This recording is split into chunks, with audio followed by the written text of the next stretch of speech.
Bonsoir à tous. Au sommaire de cette édition, l'augmentation du prix du carburant. Le gouvernement et ses partenaires sociaux ont ouvert les négociations ce matin. Elles portent essentiellement sur les mesures d'accompagnement à mettre en place. Chose promise, chose due, à la baie, le président Alpha Condé avait pris l'engagement d'équiper les centres sanitaires de la région. Les équipements sont arrivés et ils sont mis à la disposition des autorités préfectorales. On va également s'intéresser ce soir à une tradition très peu connue, le toupal, un moment rituel dans l'élevage où le maître accorde une attention alimentaire toute particulière à son troupeau. Ça se passe au moins une fois dans le mois. Voilà pour les titres. Madame, Monsieur, bonsoir. Merci de nous rejoindre dans cette édition d'information. Tout d'abord, cette audience que le Premier ministre a accordée à l'ambassadeur d'Espagne en Guinée, au menu des entretiens, la redynamisation de l'axe Conakry-Madrid. Le chef du gouvernement a également reçu une délégation de la Banque panafricaine UBA. Compte rendu, Hadi Kamara. L'entrevue a porté essentiellement sur le renforcement du partenariat entre la Guinée et l'Union des banques africaines UBA en abrégé. C'est une banque installée en Guinée depuis 2005. Elle s'investit dans le cadre de la gestion monétaire et de la construction des infrastructures modernes en Guinée. Nous sommes venus une fois encore pour prouver ce dont nous sommes faits. C'est pour montrer que nous sommes une banque panafricaine qui se trouve dans tous ces pays qui ont été cités tout à l'heure. Et vous remarquerez que dans plus de 20 pays, toutes les grandes infrastructures, qu'il s'agisse des écoles, des routes, des chemins de fer et d'autres, UBA fait partie de ceux qui financent ces projets d'infrastructure. Donc c'est la même chose qu'ils continuent à faire en Guinée et ils sont totalement une banque panafricaine et qui voudraient continuer à participer à l'épanouissement de ce pays. Si vous voyez l'énergie aujourd'hui produite en Guinée et qui dessert toute la ville de Conakry à travers la société K-Énergie, c'est UBA qui a trouvé les financements au-delà de la capacité de la banque locale UBA ici. Nous sommes intervenus pour permettre à ce groupe de pouvoir commencer son fonctionnement et produire l'énergie pour toute la Guinée. Juste après les responsables de la structure bancaire UBA, le Premier ministre chef du gouvernement s'est entretenu avec l'ambassadeur d'Espagne en Guinée. Ils ont échangé sur la qualité des relations entre nos deux pays. Il s'est agi également d'évoquer la mise en place des structures permettant d'accroître des investissements publics en Guinée. Il a surtout été question de nos échanges et surtout de nos relations bilatérales. Nous avons exploré les voies de renforcer notre coopération dans ce sens-là et surtout de faire une évaluation de l'état présent de nos relations, tant économiques comme politiques. Tiers de sécurité, mais aussi la présence des entreprises espagnoles, travailler dans le sens d'avoir une plus grande présence économique de capital espagnol travaillant pour le développement de la Guinée. C'est une occasion pour le Premier ministre Dr Ibrahima Kassory Fofana de dérouler devant l'ambassadeur d'Espagne en Guinée la politique du gouvernement en matière de renforcement de la coopération et de financement des projets par les partenaires techniques et financiers.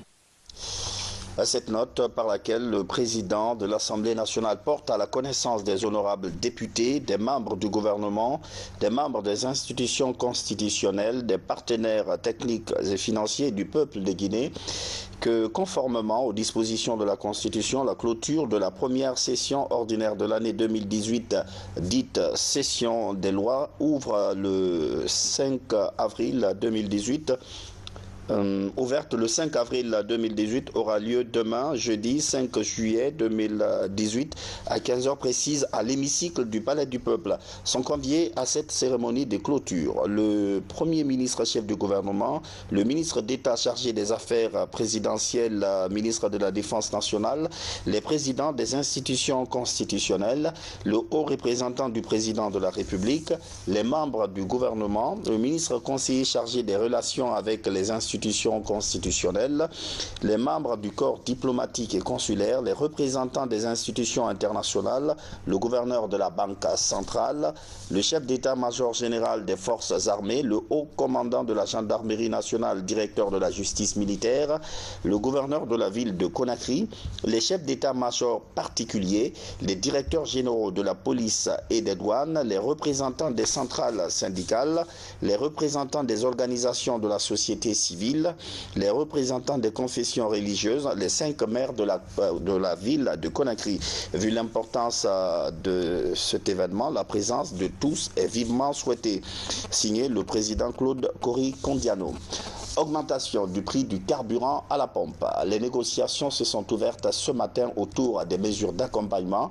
Le gouvernement et ses partenaires sociaux étaient autour de la table. Baba Kouyaté. Suite au réajustement du prix du carburant à la pompe, gouvernement, syndicats et patronat ont eu une réunion de travail ce mercredi au ministère de la fonction publique. À cette première rencontre, l'intercentrale syndicale est surtout revenue sur les dispositions du protocole d'accord de février 2016. On a dit de revenir sur le point 2.1 du protocole qui stipule que le prix du carburant est à 8 000 francs et pour que ce prix bouge de 8 000 à X ou à moins X, il faut que les parties se concertent. Au vu de la réalité économique et sociale actuelle, le gouvernement invite les partenaires sociaux à privilégier la concertation en vue de trouver ensemble de meilleures dispositions en termes de mesures d'accompagnement. Il reste entendu qu'à la suite du communiqué que vous avez entendu hier et des courriers que nous avons adressés à l'ensemble des partenaires sociaux, nous nous sommes retrouvés ce matin pour ouvrir les discussions autour des mesures d'accompagnement. Et donc le syndicat a pris note des observations et des commentaires des membres du gouvernement. Il a demandé à ceux qu'on les laisse rendre compte à leur hiérarchie syndicale. Des Guinéens se sont retrouvés dans le respect de la forme du comité tripartite. Le patronat était là, le syndicat était là, plus le médiateur et nous autres du côté du gouvernement. On a fait notre plaidoyer. Pour le moment, le syndicat a demandé qu'ils repartent à la base consultée. Et nous sommes tous Guinéens, on a le sens du compromis, du dialogue, on trouvera la solution. Toutes les questions de fond n'ont pas été abordées lors de cette première rencontre tripartite. Des consultations entre acteurs sociaux et pouvoirs publics sont en cours pour une meilleure appréciation du bien fondé du réajustement des prix du carburant à la pompe. Déjà, avant l'ouverture de ces pourparlers, la FESABAG, Fédération des banques et assurances de Guinée, avait clarifié sa position. Elle a invité ses membres à poursuivre le travail. Abdoulaye Sow, secrétaire général de la structure. Nous sommes une fédération syndicale autonome. Nous allons jouir de notre autonomie. Donc, nous avons estimé que cette fois-ci, il n'est pas nécessaire pour nous d'accompagner une quelconque grève où nous ne trouvons pas notre compte. C'est vrai que l'augmentation du prix du carburant touche tout le monde, y compris nous-mêmes. Mais nous allons régler notre problème au niveau de notre corporation, c'est-à-dire au niveau du secteur financier guinéen. Nous allons essayer, quand ils auront fini de poser nos revendications, et de trouver une solution maison. Mais nous n'allons plus nous engager dans des négociations, dans des grèves où nous n'avons aucun intérêt. Il faut dire que la situation a entraîné une augmentation fantaisiste des frais de transport. Chaque conducteur impose son prix et fixe les tronçons qu'il veut. Les clients ne savent plus à quel sens se vouer en attendant une nouvelle réglementation. Ici à Gabar. 3 jours après le réajustement du prix des produits pétroliers à la pompe, les tarifs des transports grimpent dans le désordre. Dans les différentes gares routières, passagers et chauffeurs se tiraillent sous le prix des tickets de voyage. Ousmane Koulibaly, la cinquantaine, doit se rendre à Zérékouré et trouve la nouvelle tarification fantaisiste. Les prix qu'on connaissait, le syndicat nous a dit que le prix carburant a augmenté. Par rapport à ça, ils ont augmenté le transport et le prix des bagages. Ce qu'on a l'habitude de payer 150 000 aujourd'hui, on a payé 200 000 forcément. Le prix qu'on a l'habitude de payer 250 000, on a payé 270 000. Obligatoirement parce qu'on dit que le carburant a augmenté. Certains syndicalistes et chauffeurs essaient de comprendre l'effet de surprise chez les voyageurs. Quand il y a l'augmentation du prix du carburant, proportionnellement à l'augmentation du prix du carburant, il y a l'augmentation du prix des pièces d'échange. Pinot s'augmente, les pièces d'échange augmentent, et tout ce qu'il faut, ça s'augmente automatiquement. Donc le transporteur à lui-même, personnellement, il peut augmenter le transport des personnes avant d'annoncer le prix de carburant à la pompe. Parce qu'il faudra d'abord savoir de tel point à tel point, avait l'habitude de transporter à tel prix, maintenant puisque c'est ça, nous envisageons à ça, à tel point, c'est tel prix. Donc, mais si cela n'est pas fait, c'est ça qu'on va faire sur loi. À la Direction nationale des transports terrestres, une rencontre entre les autorités et le syndicat des chauffeurs était prévue ce mercredi sur cette question de la tarification.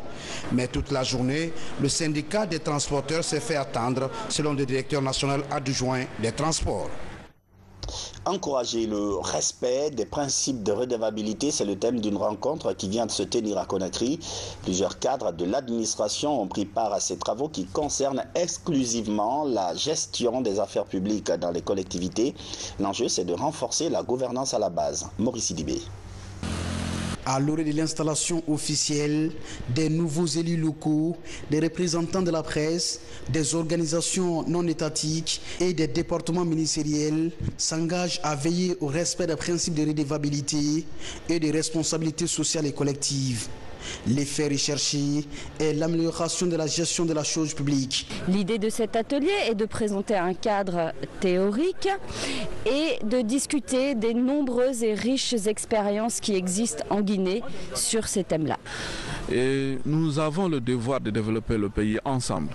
Donc nous n'avons pas le droit de tenir des discours qui peuvent entacher quand même le progrès social dans notre pays. Pendant des jours, les notions comme la prévention des conflits, la construction du processus de paix, les relations collaboratives entre les gouvernants et les gouvernés sont des thématiques abordées. Ce rendez-vous de partage est initié pour exhorter les pouvoirs publics à renforcer davantage l'obligation de rendre compte. C'est une obligation, c'est une règle démocratique. Je crois d'ailleurs que cela ne se limite pas simplement au rapport entre société civile et ceux qui gouvernent. Dans une société démocratique, tous ceux qui ont une part de responsabilité, qu'elle soit politique ou sociale, doivent obéir au principe de redevabilité, de responsabilité. D'abord en premier lieu pour ceux qui gouvernent, les gouvernants, mais aussi pour les différents acteurs, qui soient sociaux, qui soient économiques, et j'irai même plus loin, et même pour les acteurs de la société civile. L'exercice de la responsabilité sociale collective est une approche pour une société de paix et de développement durable. Le projet prend fin en octobre. Une conférence nationale est annoncée pour discuter des résultats de ce projet de recherche et d'action. À la retraite du NDI à Kindia, l'ONG se penche sur la réforme électorale en Guinée, une façon de prendre des dispositions en vue des prochains scrutins. Plusieurs dizaines d'invités ont pris part à la rencontre. Diana Yansane. À Kindia, des experts du processus électoral se concertent. Une retraite de 3 jours essentiellement consacrée aux réformes électorales. L'objectif des initiateurs est d'approfondir l'analyse du cadre électoral en Guinée. Les dernières élections communales font l'objet d'exposés. Le gouvernement soutient l'initiative.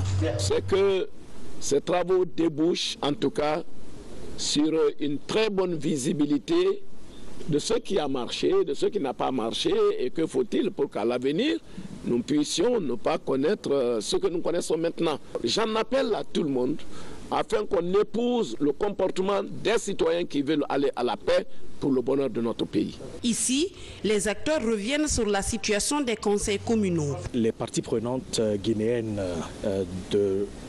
des partis politiques, de la société civile, des institutions de la République et des médias puissent convenir des principales réformes à entreprendre et les acter en termes de recommandations à transmettre aux autorités compétentes, notamment le ministère de l'administration du territoire, qui pourrait initier tout projet de réforme de loi, mais aussi aux partis parlementaires qui sont ici présents, qui peuvent peuvent porter ces recommandations en termes de propositions de loi. Confiance envers la commission électorale. Ici, plusieurs sujets sont en débat. Les thèmes que nous abordons ici, c'est des thèmes très importants sur la question électorale parce que nous avons commencé à voir les enquêtes, les perceptions citoyennes par rapport à la question électorale.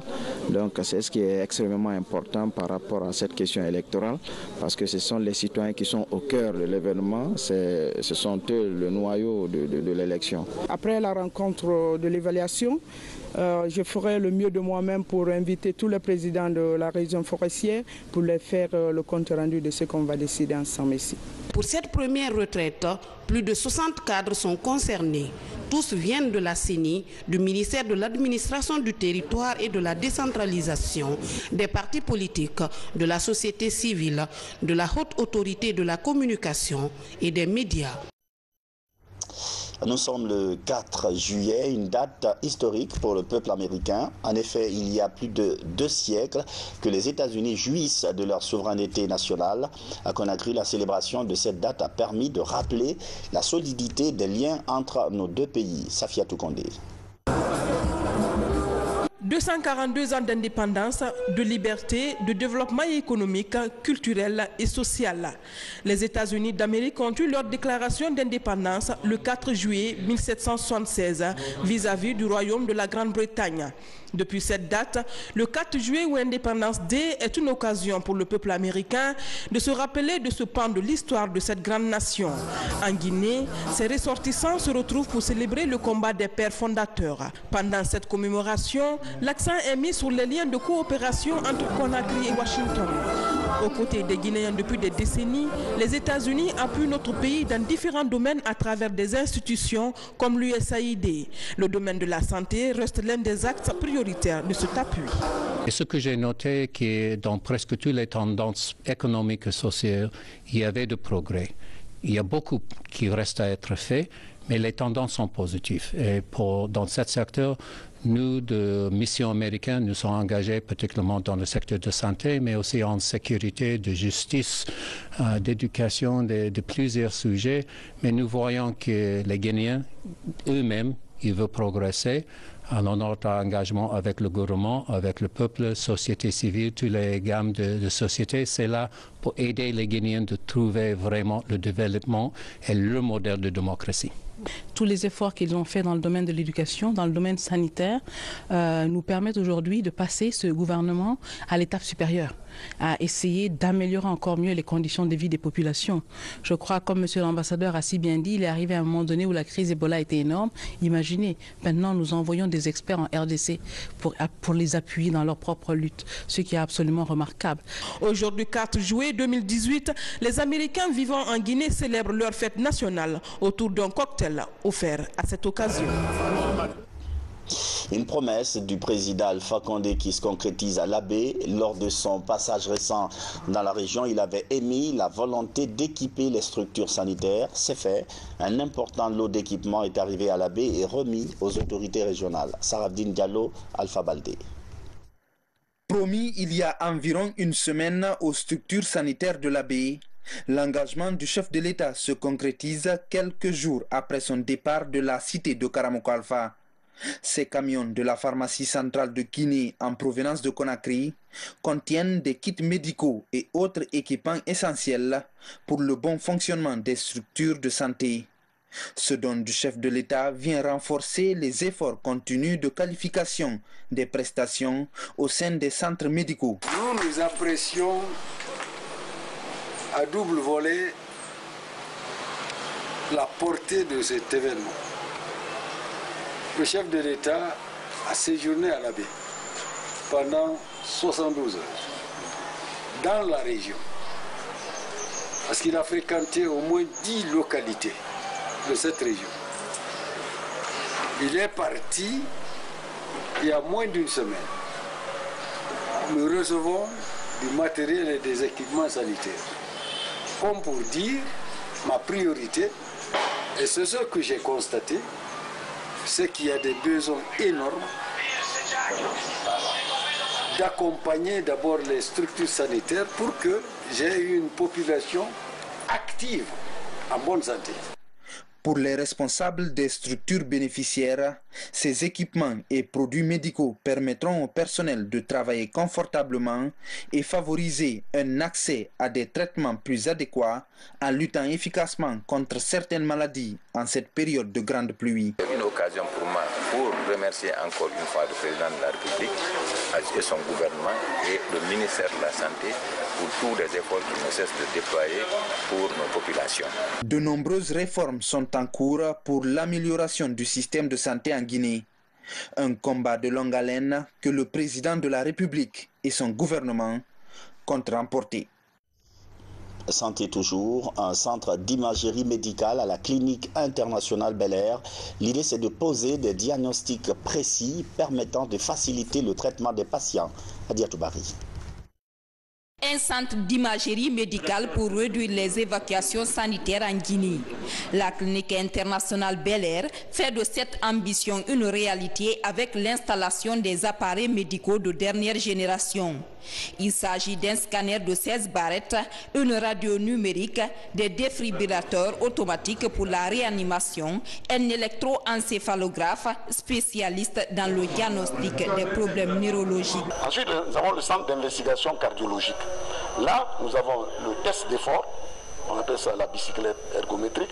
Nous avons la MAPA, la mesure de la pression artérielle ambulatoire en 24 heures. C'est un appareil qu'on place pendant 24 heures et qui enregistre votre tension toutes les 15, 20 minutes ou 30 minutes en fonction de ce que le réglage du technicien. Et cet appareil est important pour savoir est-ce que quelqu'un est hypertendu ou il ne l'est pas. Est-ce que c'est une infection grave ou elle n'est pas grave. Donc c'est un appareil qui est essentiel et fondamental en cardiologie. Et nous avons ce qu'on appelle le holter rythmique. Cela, c'est pour les troubles du rythme, ceux qui font des palpitations. Donc ça permet de savoir le type de palpitation que vous faites et déterminer la cause éventuellement, ou en tout cas poser un diagnostic pour permettre un traitement qui soit adéquat. Ce centre d'imagerie médicale de la clinique Bel Air est réalisé grâce à une expertise des spécialistes en imagerie de la Tunisie. 15 médecins seront chargés du fonctionnement de ce centre d'imagerie médicale de Bel Air, un dispositif de soins médical moderne que les autorités sanitaires comptent rendre accessible à tous les patients. Il y aura une bonne collaboration entre le public et le privé, dans le sens que tout ce qui est présenté ici comme technologie, comme équipement, seront profitables pour le public. Parce que les médecins qui sont dans le public utiliseront également ces dispositifs qui sont ici. La clinique internationale Bel Air se veut plus performante dans la prise en charge des patients à travers le diagnostic correct des pathologies.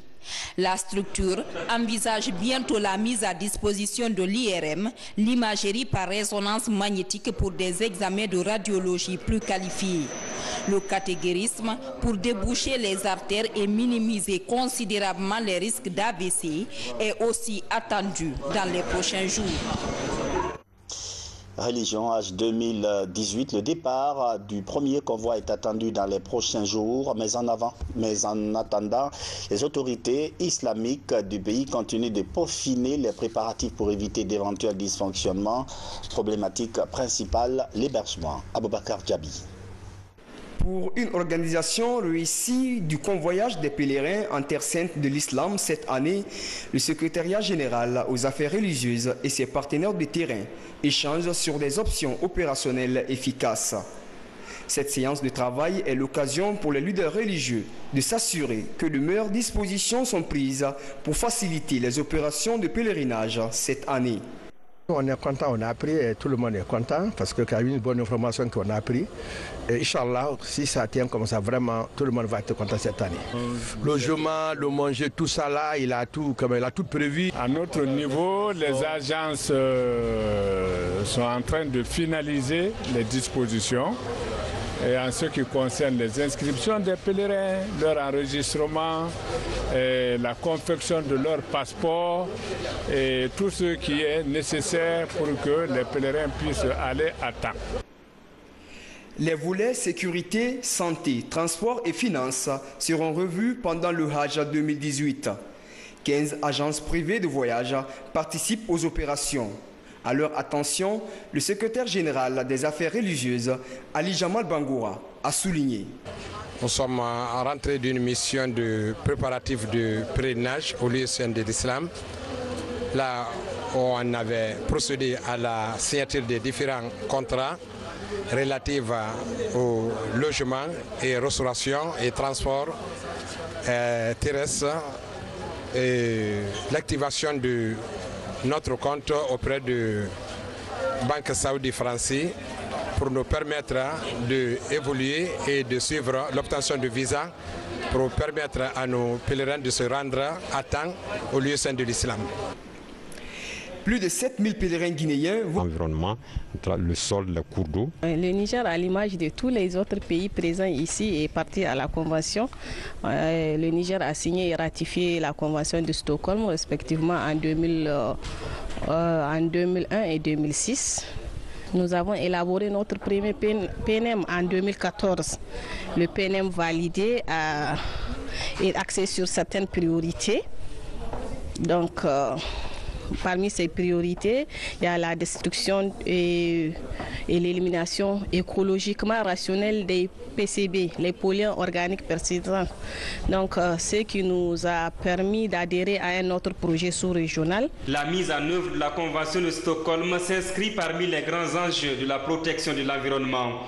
Dans cette optique, la communauté internationale a mis en place un mécanisme d'assistance technique afin de faciliter l'exécution des engagements des parties. Des projets ont été mis en place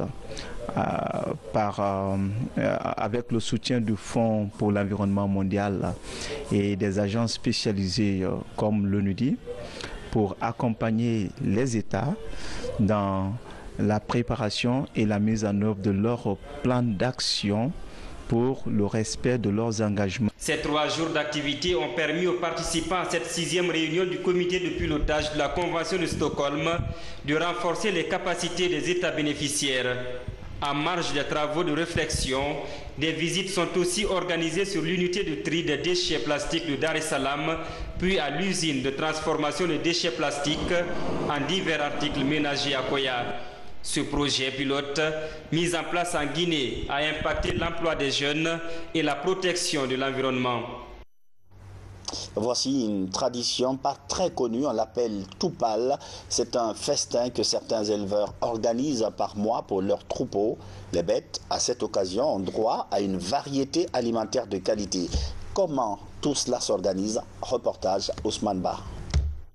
Au pied du mont Gangan de Kindia, Yalaguéa, un village à vocation agro-pastorale arrosé par le cours d'eau du barrage de Banéa. Ici, l'élevage bovin obéit à certains rites qui datent des siècles. C'est le cas du Toupal, un festin mensuel pour les bœufs. Toupal est ce que ces ruminants affectionnent le plus. Tirer profit de cet élevage, on est obligé de faire le Toupal. Le Toupal assure aux bœufs le bien-être. C'est l'occasion pour leur donner plusieurs ingrédients qui concourent à la croissance. Comme ça, ils se reproduisent rapidement et ils sont à l'abri des mauvais sorts. Préparer le Toupal consiste d'abord à choisir et à nettoyer le lieu. Des piliers sont ensuite plantés pour la construction d'un petit enclos à l'aide des golettes. Le périmètre sera rempli d'argile, de termitière. Puis, avec un apport d'eau, des écorces spécifiques sont mélangées à la boue. Le tout est saupoudré de sel au son des incantations.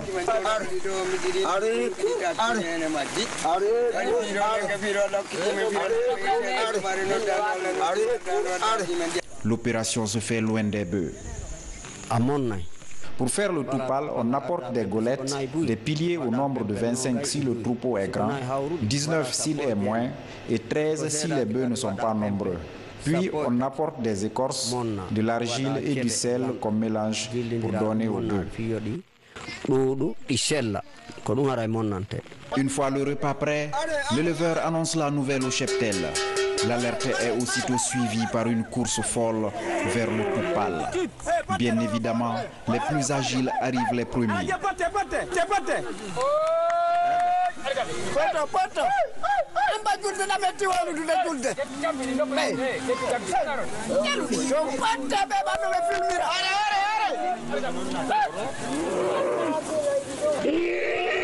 Voilà.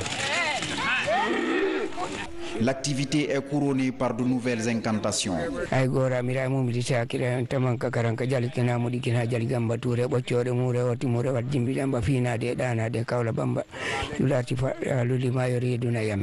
Ici, rien n'est fait au hasard. Toute action vaut son poids traditionnel.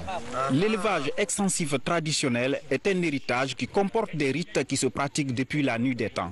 Comment établir un pont entre ce type d'élevage et celui moderne? La problématique demeure un véritable challenge pour le gouvernement de la Troisième République. Et puis l'actualité nationale, en plus bref, c'est avec Mohamed Sehar Souma. Suivez. Plusieurs quartiers de Conakry souffrent de la mauvaise qualité des matériels électriques et de l'anarchie sur les installations électriques. Ce phénomène est jugé comme l'une des causes de nombreux incendies de maisons dans la capitale. Le manque de formation des électriciens est aussi pointé du doigt. La société Diakelec et son partenaire Legrand offrent une formation sur le choix des câbles électriques et la sécurité dans les installations électriques. Nous voulons conscientiser les électriciens lorsqu'ils font des installations, lorsqu'ils font des câblages, non seulement d'utiliser des matériaux de qualité, et d'utiliser des matériaux préférentiellement Legrand et de faire un travail correctement. Préparatif du Hajj 2018, les bandes d'escrocs s'invitent dans cette opération pour accomplir leur sale besoin. La dernière victime est le Hajj Boubacar Manguessila, imam de la mosquée de Koléa.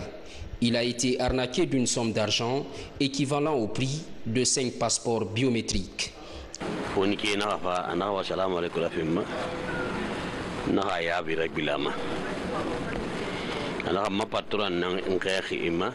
J'étais en train de lire le Coran. Entre-temps, un jeune est venu me voir, se faisant passer pour le chef comptable de l'entreprise Siao.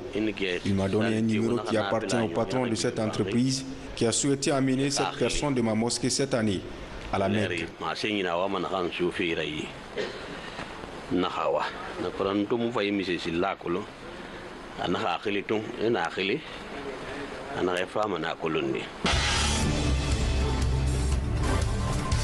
La fondation El Hadj Gueriba Diaby entend développer un partenariat avec le ministère de la Sécurité. C'est pour prévenir les conflits et consolider la paix.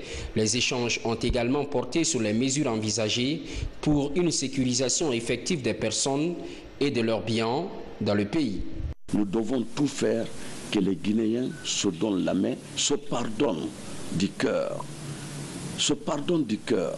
Nous devons tout faire pour que la Guinée puisse calmer. Et c'est la fin de cette édition d'information. Merci de votre fidélité à la télévision nationale. Bonsoir.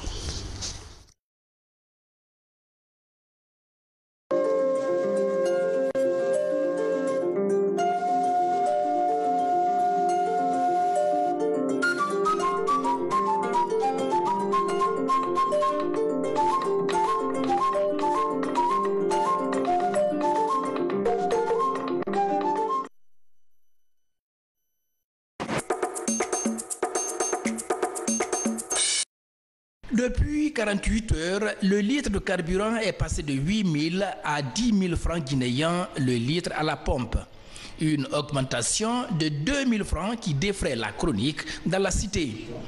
Sur les raisons de cette augmentation de carburant à la pompe, les ministres des hydrocarbures, du budget et du commerce se sont prêtés aux questions des journalistes. Je voudrais commencer d'abord par un petit rappel. Le prix en février 2014, pour ceux qui se souviennent, était à 10 000 francs. 2014 a été caractérisé